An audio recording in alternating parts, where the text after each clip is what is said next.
이 시간 말씀 보겠습니다. 말씀은 고린도후서 5장 17절 말씀입니다. 고린도후서 5장 17절 말씀. 제가 가진 성경은 신약 291페이지. 그런즉 누구든지 그리스도 안에 있으면 새로운 피조물이라. 이전 것은 지나갔으니 보라 새 것이 되었도다. 아멘. 오늘 제목의 말씀은 나는 누구인가 라는 제목의 말씀으로 증거하고자 합니다. 이 말씀으로 증거할 때에 성령께서 깨닫게 하심과 크신 은혜가 우리 성도들 모두에게 크게 있기를 간절히 원합니다. 혹시 여기 계신 우리 성도들 중에 이런 질문을 스스로 자문을 해본 적이 있으신지 모르겠습니다. 나는 누구인가? 매우 철학적인 그런 이야기인데 이런 물음을 스스로 한번 던져본 분이 있습니까? 없습니까? 만약 있다면 그분은 대단한 분이라고 제가 오늘 칭찬해 드리려고 했는데, 인문학하는 사람들 말 중에 그렇습니다. 나는 누구인가 라는 이 질문, 이것을 진선미로 이렇게 그 가치를 따주셨다면 나는 누구인가 이 질문은 진에 해당되는 그런 질문이라고 합니다. 그만큼 인간들이 할 수 있는 질문 중에서 가장 근본적인, 가장 고상한 질문이라는 것이죠. 보통의 사람들은 먹고 살기 바빠서 근본적인 질문을 잘 가지지 못합니다. 그런데 철학을 공부하거나 이런 고대의 그런 철학을 또 깊이 빠진 사람들은 이러한 질문을 던져놓고 저마다 나는 누구인가 이 말에 해답을 찾아가려고 매우 노력하는 그런 모습들을 보게 됩니다. 그런데 보통 간단 명료하게 정의하고 있는 사람이 없더라는 것이죠. 나는 누구인가 물었을 때에 그것을 간단 명료하게 정리해서 말하는 사람이 없더라는 것입니다. 왜냐하면 세상적인 방법으로, 이것은 제 생각입니다. 왜 그렇게 간단 명료하게 정리를 내리지 못하는가? 이것은 세상적인 방법으로 접근을 하다 보니까 처음부터 그 정답과는 거리가 먼 그런 길을 갖고 있었기 때문은 아니었는가? 그래서 제대로 된 정답이 나올 리 만무하다, 그렇게 저는 생각해 보았습니다. 그래서 저는 비록 학자는 아니지만 이 세상에서 처음으로 학자보다 더 뛰어난 그런 것으로 제가 한번 발표를 해보는 시간을 갖도록 하겠습니다. 나는 누구인가? 이러한 질문에 저는 DNA라는 그런 유전자로 한번 접근해보고자 합니다. 며칠 전에 제가 잘 아는 후배 집사가 있었습니다. 문 집사라고 있는데 제가 어릴 적부터 다녔던 그 교회의 제 후배입니다. 근데 나이는 좀 어리지만 먼저 결혼을 했습니다. 그래서 그 집에 돌이 되었더라고요. 거기에 우리 작은 아들 도율이네 집에서 그곳에 축하하러 갔는 것 같습니다. 그래 갔는데 그때에 우리 손자를 그 후배 집사가 보고 사진을 찍어서 저에게 문자를 보내왔더라고요. 형님, 이 아이는 누구를 닮았기에 이렇게 잘생겼습니까? 그렇게 문자가 왔는 겁니다. 그래서 제가 뭐라고 이야기했겠습니까? 저는 이렇게 대답했습니다. 할아버지 할머니의 그 유전자가 뛰어나기 때문에 그런 것은 아닌가? 자, 그러니까 웃더라고요. 자, 그렇습니다. 우리는 누구나 이 세상에 태어나면서 부모님의 유전자를 이어받아서 이 세상에 태어납니다. 이것은 만고불변의 진리죠. 그러므로 나라는 이 존재는 어떻습니까? 나라는 이 존재는 엄마로부터 분리되는 그 순간부터 독립된 개체로 살아가게 되지만 역시나 그 모든 것은 부모의 그 X와 염색체와 DNA의 그런 유전자를 받아서 얼굴의 모양새나 또 키나 아니면 성격 등이나 이런 것이 닮아서 이 세상에 태어나게 되는 것 아니겠습니까? 우리 사람들은 하나님처럼 자기 스스로 존재한 그런 사람이 아니죠. 하나님은 스스로 계셨는데 우리는 피조물입니다. 그래서 내가 누군지를 발견하기 위해서는 가장 근본적으로 나를 낳아준 부모님이 누구신가, 그것을 알아가야 된다는 것입니다. 보통 세상 사람들은 나는 누구인가 라는 명제를 두고는 마치 하늘에서 뚝 떨어진 그런 유성마냥 진짜 자신이 누군지 알아보려고 하니까 그 답이 나올 리가 만무한 것이죠. 그러므로 가장 먼저 내가 이 세상에 존재하기까지 나는 어떤 경로를 통해서 오늘날 나라는 존재가 이것이었는가, 이것을 먼저 알아봐야 된다는 것입니다. DNA를 바탕으로 나는 누구인가, 이것을 한번 알아보는 시간을 갖겠다고 했습니다. 성경에는 이런 말씀으로 기록되어 있습니다. 디모데후서 3장 16절 말씀에 모든 성경은 하나님의 감동으로 된 것으로 교훈과 책망과 바르게 함과 의로 교육하기에 유익하나니, 교훈과 책망과 바르게 함과 의로 교육하기에 유익하다 지금 말씀하고 있습니다. 무엇이요? 하나님의 말씀이. 그러므로 이 말씀은 무엇입니까? 구약에는 모세가 기록한 성경을 말하고 있습니다. 또 신약에는 제자들이 썼던 그 내용을 말하고 있습니다. 그런데 구약에 썼던 모세가 기록한 성경은 어떤 것인가? 요즘 작가들이 쓰는 그런 소설처럼 허구적인 것을 쓴 것이 아니라 하나님이 성령을 통해서 그의 마음을 감동 감화시켜서 기록되게 만들었던 것이죠. 또 모세는 특별히 하나님의 크신 은혜와 능력을 받았던 사람입니다. 그래서 그는 이 모세 오경을 적을 때에, 그것을 때에 기록할 때에 자신에게 보여주신 내용들을 마치 사도 요한이 밤모섬에서 환상을 보듯이 이 모세도 그와 같은 환경 가운데 성령님의 도움을 받아 쓰여진 말씀이 바로 이 모세 오경이라는 것입니다. 자, 이렇게 해서 기록되어진 창세기의 성경 말씀을 보니까 거기에 하나님이 누구신지, 거기에는 또 세상이 어떻게 만들어졌는지, 또 사람이 어떻게 만들어졌는지, 그리고 또 에덴 동산 안에는 또 어떠한 일들이 벌어졌는지 그 창세기 안에는 너무 자세하게 기록되어져 있더라는 것입니다. 이 창세기의 말씀 안에는 바로 하나님의 말씀하시고 있는 것은 바로 무엇인가? 지구와 온 우주가 처음부터 스스로 존재한 것이 아니란 것입니다. 그러면 무엇인가? 하나님으로부터 창조되어졌다는 것을 분명하게 그곳에 기록되어져 우리가 알 수 있도록 기록하고 있더란 것입니다. 지금까지 저는 계속 지금 창세기라는 이 말씀, 이것이 얼마나 중요한가에 대해서 지금 말씀드리고 있는 것입니다. 왜냐하면 이 창세기 안에는 바로 나라는 사람이 왜 존재하게 되었는지 그 근본을 가장 잘 알 수 있는 정보를 제공해 주고 있기 때문입니다. 창세기에서 말씀하고 있는 창조에 관한 말씀을 간단하게 말씀드리도록 해보겠습니다. 하나님은 천지 만물을 말씀으로 만드셨습니다. 그리고 6일 동안 창조하셨고 사람은 가장 늦게 모든 환경을 다 만들어 놓고 사람이 살 수 있는 그런 환경을 다 만들어 놓고 사람을 만드셨습니다. 인류 최초의 사람은 바로 아담이었죠. 그는 하나님의 모양을 따라 지음받았고 또 아담을 위해서는 하나님이 독초하는 것을 옳게 여기지 않아서 그의 아내 하와를 만들어 주셨습니다. 그런데 하나님은 그들에게 그 에덴 동산에 두시면서 신신당부한 말씀이 있습니다. 동산 안에 있는 모든 실과는 다 먹되 동산 중앙에 있는 그 선과 악을 알게 하는 나무의 열매는 먹지 말라고 당부했던 것입니다.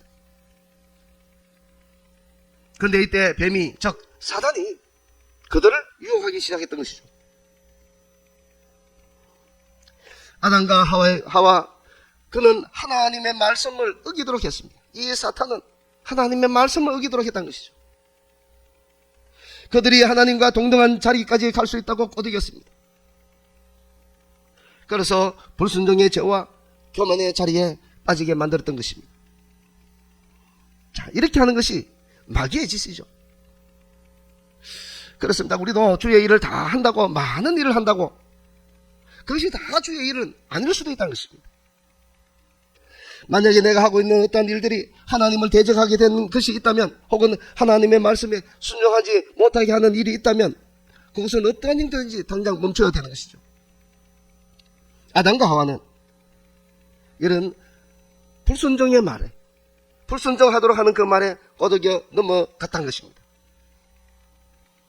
오히려 하나님의 말씀에 순종하지 못한 일이 있다면 당장 멈춰야 할 뿐 아니라 오히려 아무것도 안 하고 있는 것이 더 낫지 않았을까? 그러므로 성도는 항상 자신을 먼저 살펴보는 것이 너무너무 중요하다 하겠습니다. 성경에도 말씀하고 있습니다. 누가복음 6장 42절 말씀에 너는 내 눈 속에 있는 들보를 보지 못하면서 어찌하여 형제에게 말하기를 형제여 나로 내 눈 속에 있는 티를 빼게 하랴 할 수 있느냐. 멸시하는 자여 먼저 내 눈 속에서 들보를 빼라. 그 후에 내가 밝혀보고 형제의 눈 속에 있는 티를 빼라.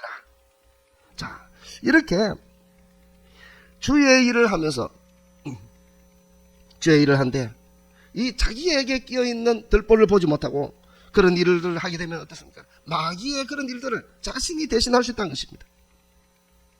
아담과 하와는 결국 사탄의 사탕발림에 꼬드겨 넘어갔습니다.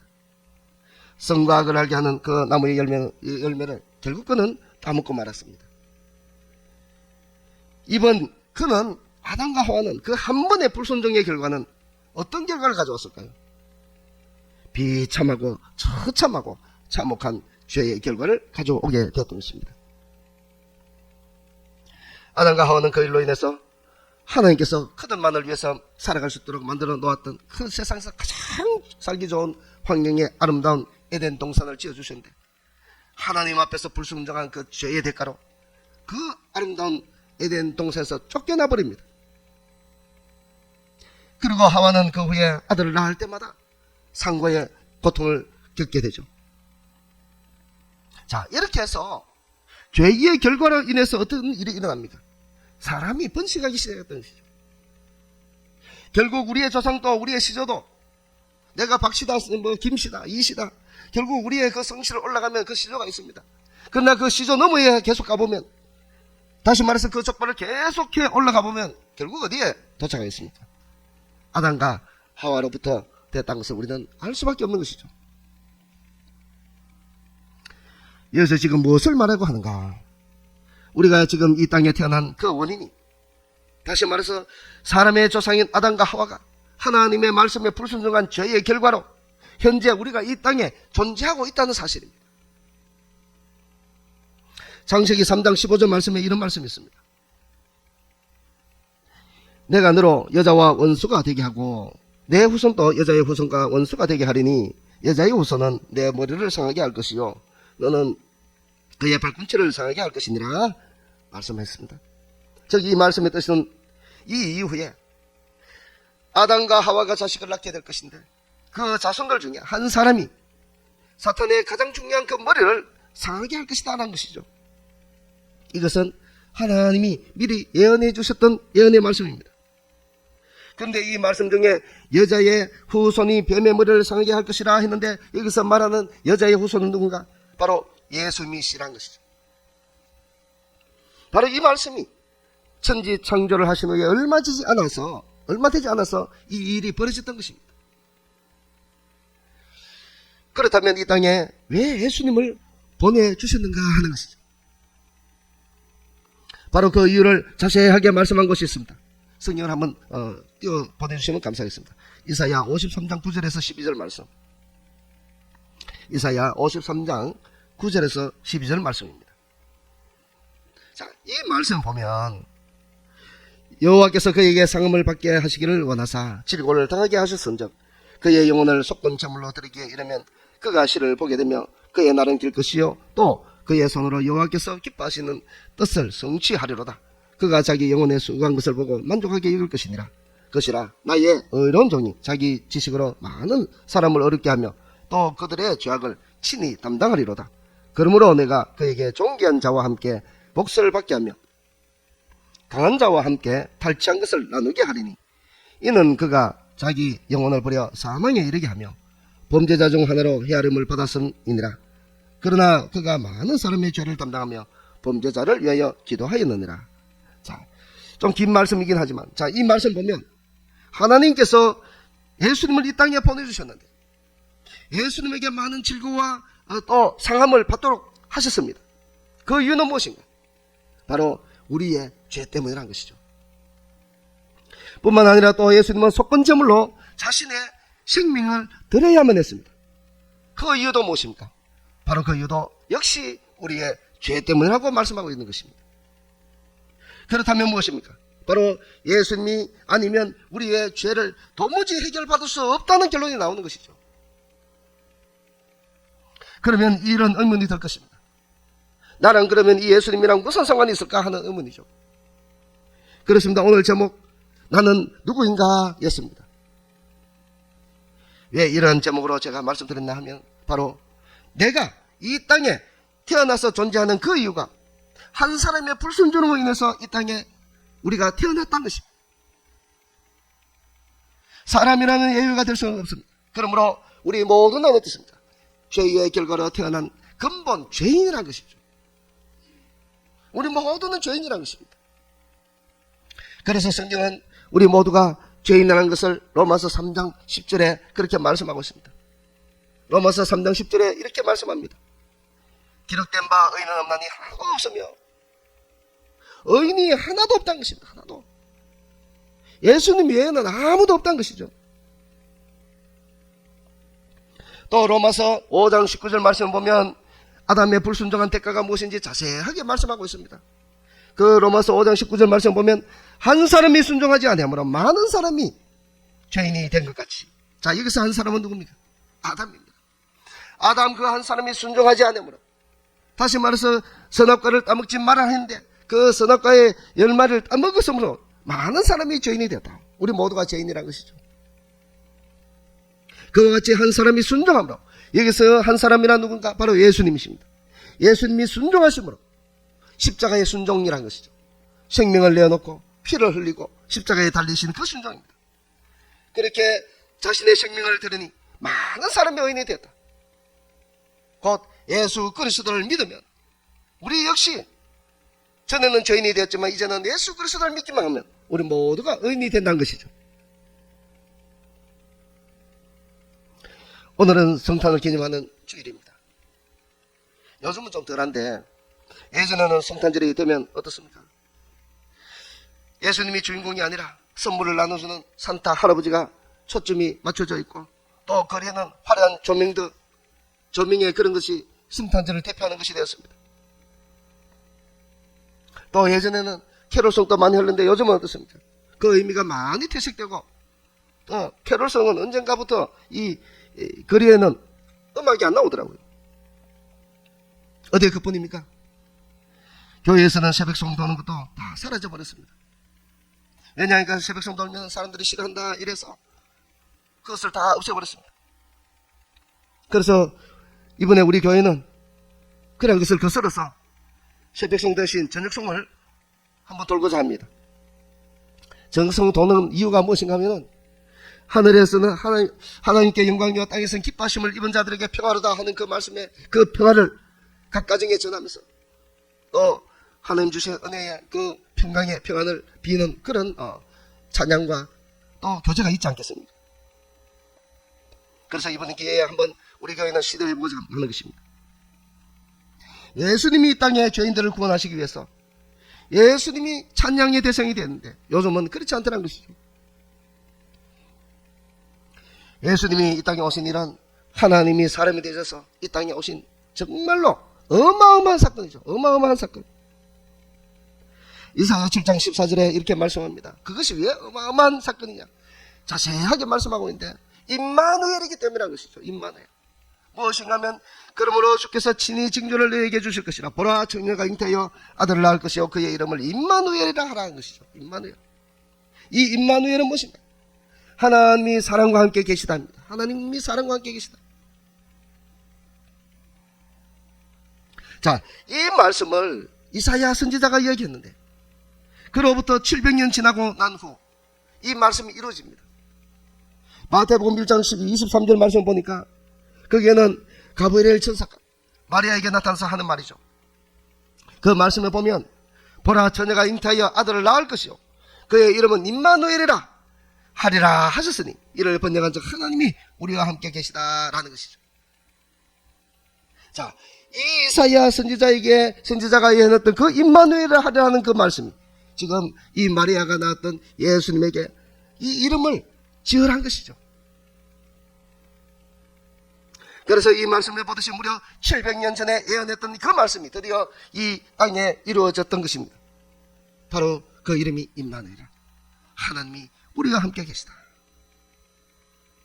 이렇게 오신 예수님은 화려한 왕궁에서 태어나지 않았습니다. 바로 희생의 제물로 물과 피를 쏟으며 십자가에 달리시기 위해서 이 땅에 오신 것이죠. 이렇게 친히 하나님이 이 땅에 오셨음에도 불구하고 이날은 명절이 가까워서 그 당시의 상황을 보면은 여관이 없습니다. 사람이 다 찼습니다. 그래서 아이를 낳을 곳이 없어서 그들이 마굴간에 갔습니다. 그 마굴간에서 이 예수님을 낳게 되는 것이죠. 자, 예수님이 이 땅에 오신 이유는 무엇입니까? 바로 우리의 못난 죄 때문이라는 것입니다. 우리의 죄 때문에. 하지만 우리는 우리의 죄 때문에 고난받고 십자가에 죽으셨던 것을, 믿는 자에게 죄상과 구원의 선물을 주신 것을 우리는 잊고 사는 때가 한두 번이 아니라는 것이죠. 우리 예수님께서 우리의 죄 때문에 죽어주셨고 그 이름을 믿는 자에게 죄사함의 구원을 주셨던 것이 바로 복음인 것입니다. 이 복음의 사실을 우리는 진리로 받아들이고 믿으면 우리는 모두는 한 사람이 죽어서 많은 사람이 의인이 되게 한 것 같이 우리는 예수 그리스도만 믿으면 구원을 받게 된다는 사실입니다. 예수님과 함께 못 박히신 십자가 두 강도가 있습니다. 그때에 못 박힌 그 두 강도 중에 한 사람은 예수님을 비난합니다. 그러나 한 사람은 그렇게 하지 않습니다. 예수님을 바로 보았던 것이죠. 예수님을 죄 없는 사람이 십자가에 달려 돌아가신다고 말씀합니다. 자, 그렇게 말했던 이 한 강도, 이 한 사람은 예수님을 하나님의 아들로 알았고 그러한 예수님에게 부탁을 합니다. 같이 십자가에 못 박혀 지금 죽는 마당에, 예수님은 아무것도 할 수 없는 것도 잘 아는 마당에, 그러나 이 강도는 어떻게 말하는가? 당신의 나라에 들어갈 때 나도 구원해달라고 얘기합니다. 자기의 영혼을 이 예수님에게 부탁했던 것이죠.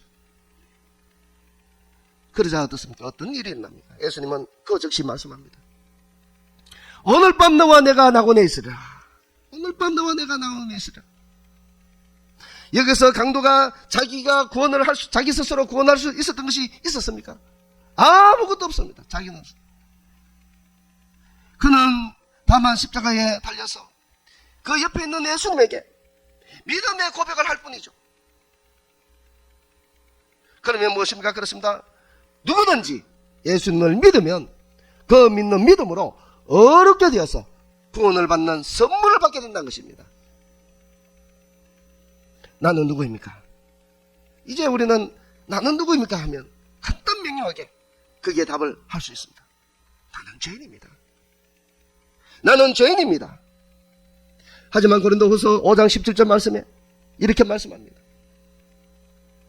그런즉 누구든지 그리스도 안에 있으면 새로운 피조물이라. 오늘 읽었던 본문의 말씀입니다. 이전 것은 지나갔으니 보라 새 것이 되었도다 말씀하는 것이죠.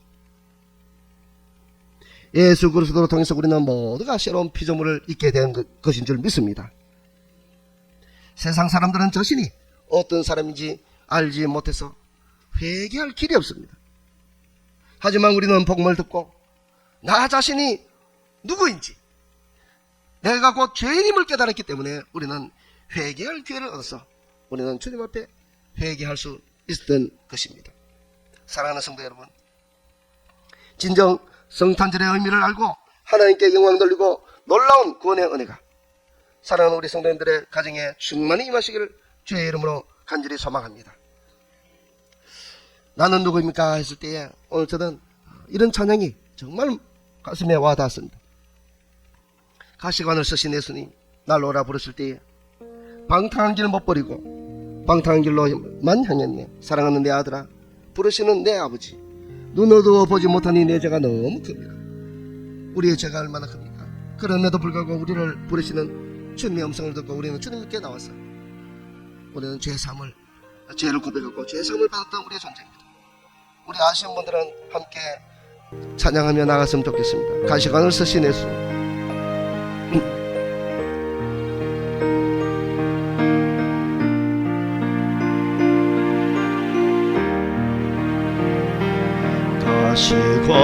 가시관을 쓰신 예수 날로라 부르실 때에 방탕한 길 못 버리고 세상 길로만 향했네. 사랑하는 내 아들아, 부르시는 내 아버지, 넌 어두워 보지 못하니 내 죄가 너무 큼이라. 어찌할꼬 이내 죄를 어찌 다 용서받을까. 두 손 모아 참회하니 얼어놓은 눈물뿐이라. 골고다의 보혈의 무거운 짐 벗기시오. 천국 백성 되게 하시니 그 사랑 갚을 길 없네. 사랑 은혜가 충만하신 우리 하나님 아버지, 참으로 감사합니다. 우리 자신을 돌아보니 우리가 너무너무 많은 죄악을 지었습니다. 그러나 우리를 사랑하시사 주께서 저희들을 불러주시고, 우리가 주님의 부르시는 그 목자의 음성에 귀를 기울이고 목자의 음성을 알고 주를 따라가서 주 앞에 나와서 우리의 죄악을 고백하였습니다. 주님, 이 은혜 주신 것 참으로 감사합니다. 우리의 가정의 가운데 아직까지도 주님을 만나지 못한 우리의 식구들, 주님께서 불쌍히시고 참으로 그들에게도 구원의 은혜가 속히 임할 수 있도록 은혜 베풀어 주시옵소서. 모든 것 감사드리며 살아계신 우리 주 예수 그리스도의 이름으로 감사 기도드리옵나이다. 아멘.